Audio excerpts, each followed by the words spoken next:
Okay, let's unpack this. We're doing a deep dive today into, well, a really foundational text, Paul's letter to the Romans. But we're coming at it from a specific angle. That's right. Not just as theology, though it's obviously packed with it. We're using these sources you've shared to look at it through a missionary lens. Exactly. So the mission for us here is to pull out Paul's own perspective on mission as it comes through in Romans, try to understand his maybe strategic thinking, and really get a handle on that big idea he talks about, no place left for the gospel. And it's all drawn directly from the material we're looking at. Yeah. Right. And the context is important too, isn't it? Where Paul is when he's writing. Absolutely. Helps to picture him. He's in Corinth, it's winter, he's just finished like 3 intense years setting up a mission hub in Ephesus, traveled a fair bit to get there, probably tired. You'd think so. Yeah, but his eyes are already looking west, big plans for Rome, and then even further, Spain. And crucially, he's writing this massive letter to believers in Rome he's actually never met. Wow. So he's introducing himself, laying groundwork, hoping they'll partner with him. It's amazing how revered this letter became. Luther called it the very purest gospel, daily bread, something you can't read too much. It really is seen as this comprehensive summary of Christian doctrine. But one of the key points in our source material is that Paul had a very concrete goal, too. Okay. He specifically wanted the churches in Rome to back his planned mission to Spain, to the barbarians, as he put it. So deep theology and practical mission strategy all woven together. And the source really emphasizes how Paul's core message here, the gospel message, it directly challenges the way society worked back then. It does. It highlights how this gospel of God's impartial righteousness in Christ just fundamentally overturns the honor systems, the ones that dominated both the Greco-Roman and the Jewish worlds. And those systems, what was the problem with them? Well, the source points out they inevitably led to discrimination, to exploitation, because your status, your favor, it was all based on who is seen as more virtuous or honorable. But the gospel, it offers grace equally to everyone. Doesn't matter if you're Gentile, Jew, slave, free, rich, poor.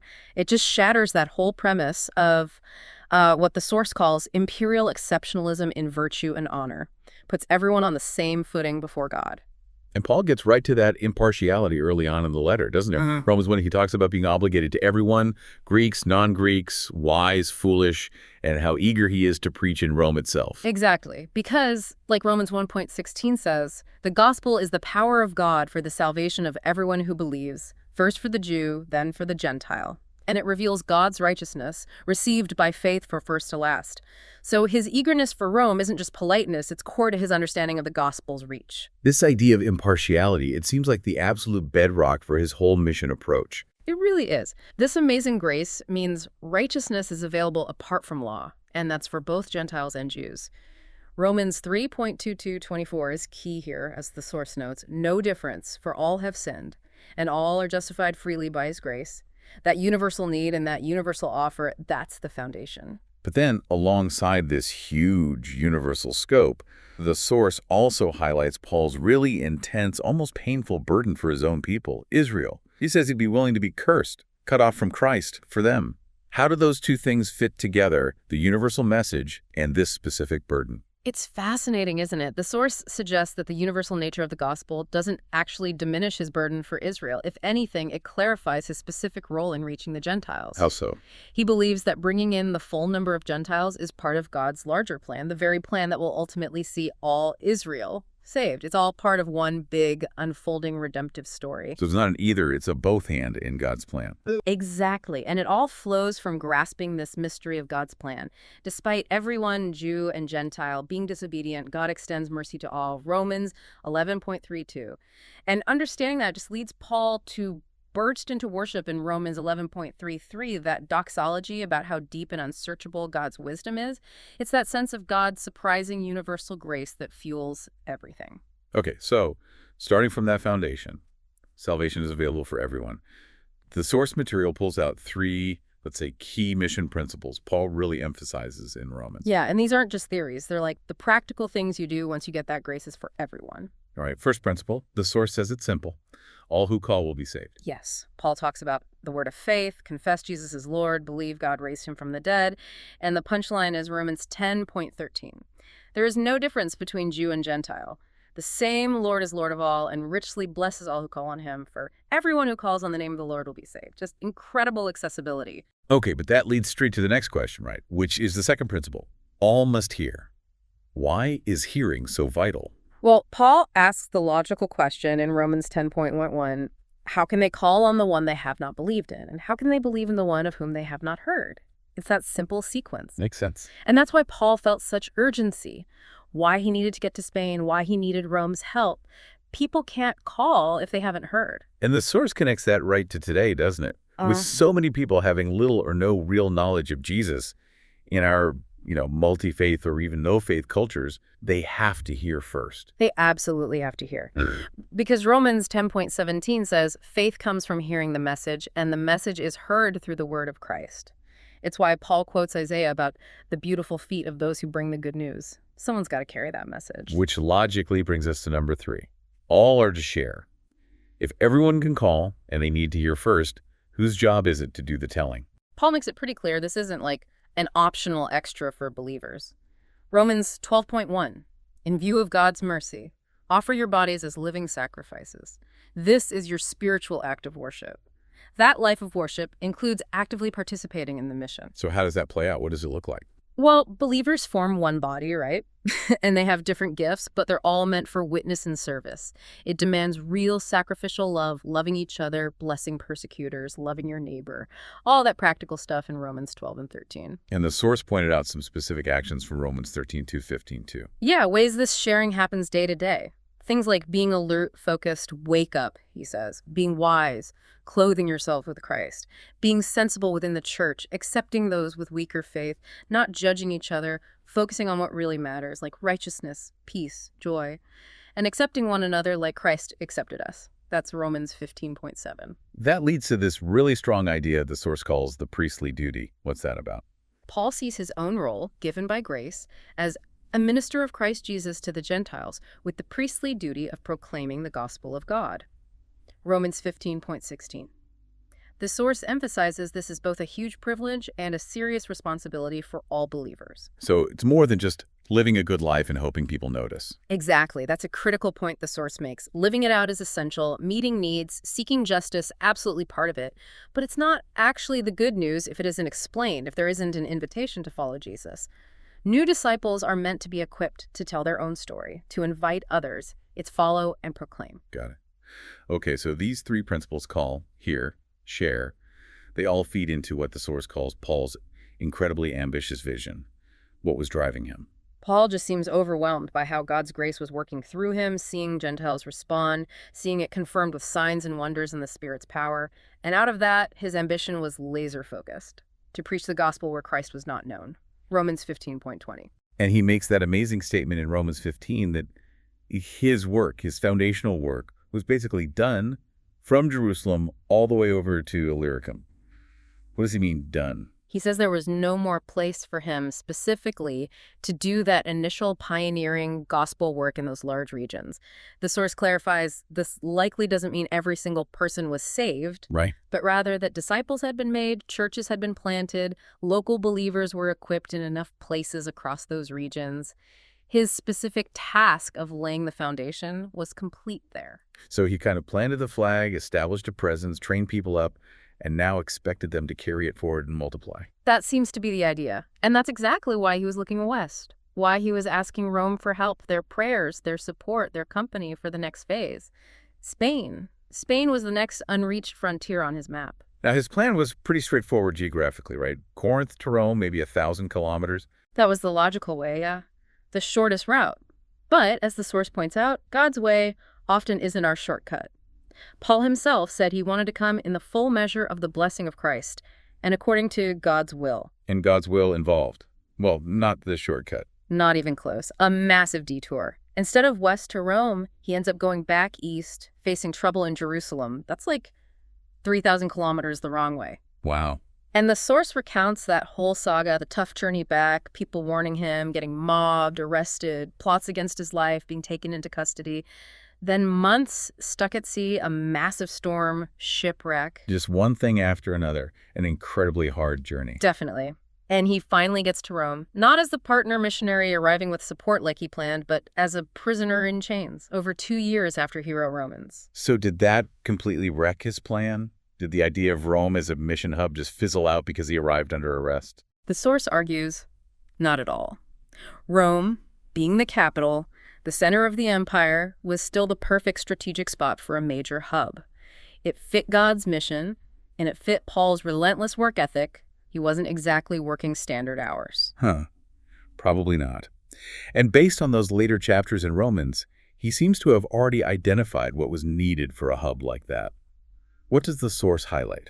It pulls out 3 key essentials Paul seems to look for. Okay. First, a team. Right.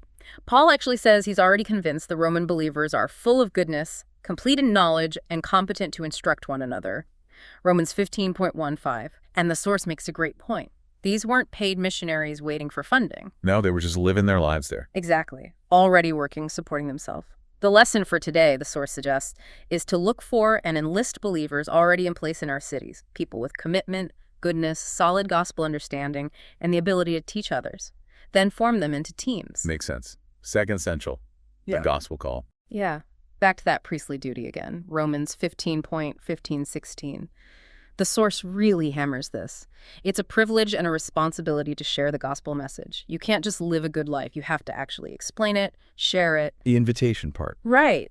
The call to follow Jesus personally and the call to proclaim him. New believers need equipping not just to live the life, but to share how they met Jesus and invite others. Meeting needs is vital, yes, but it's not the full good news without the explanation and invitation. Okay. And the third essential for a hub, the leader. Paul himself is the model here. He shows you need someone with that clear calling who demonstrates the method leading people to obey through word and deed, backed by the Spirit's power. Someone with that driving ambition to go where Christ isn't known, holding that no more place vision. And he models asking for help, partnership, prayer, mobilizing others. And when you read Romans 16, that huge list of names at the end, it's striking how many people were already connected and involved in mission even before Paul got there.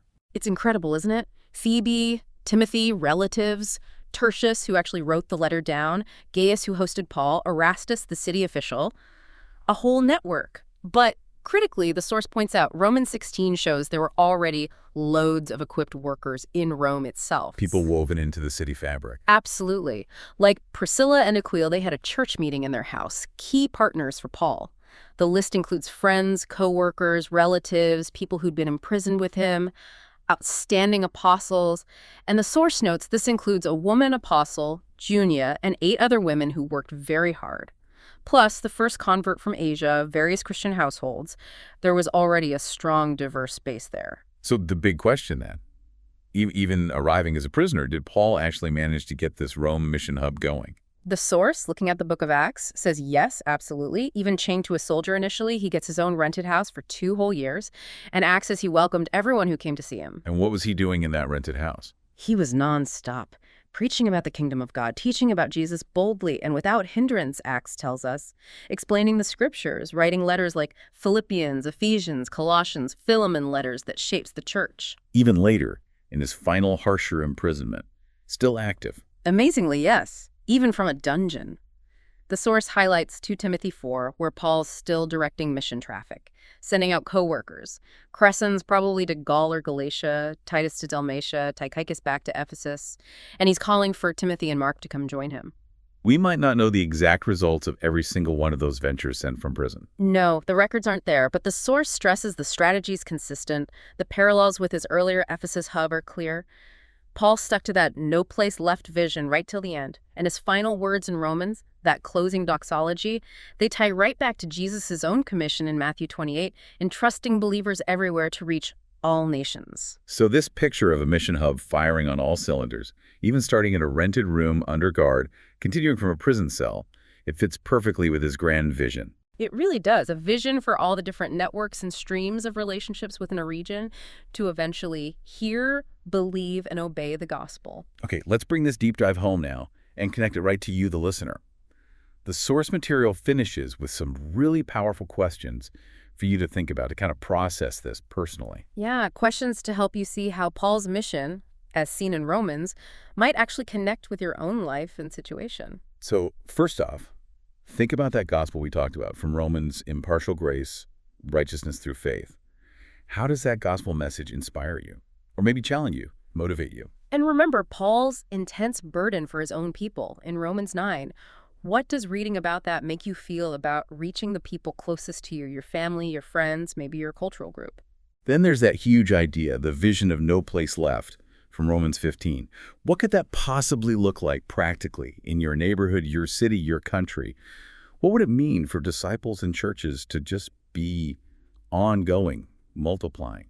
The source even asks is, how could God's mission happen without paid professionals constantly hovering, relying instead on everyday believers? And think about Paul's strategy for moving into new territory. What key bits stand out to you from our discussion? And how could those principles maybe be applied where you are today? What about that idea of the priestly duty to proclaim the gospel? Romans 15 again.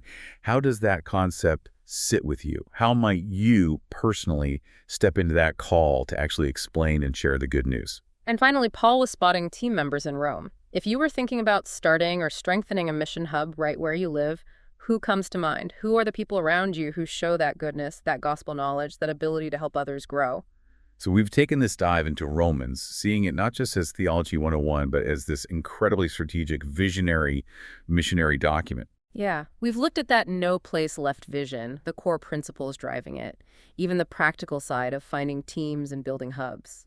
And we saw Paul's own journey unfold, not the easy way he planned, but God's way, bringing him to Rome in, well, God's timing. It's definitely a reminder that God's plans often look different from ours, but they prevail even through the tough stuff. So to leave you with one final thought building on this, really consider the implications of Paul's vision, where every single believer, every household of faith, is meant to be equipped and then basically released to multiply the gospel's impact. What might that suggest about the scale and maybe the responsibility of the mission right where you are?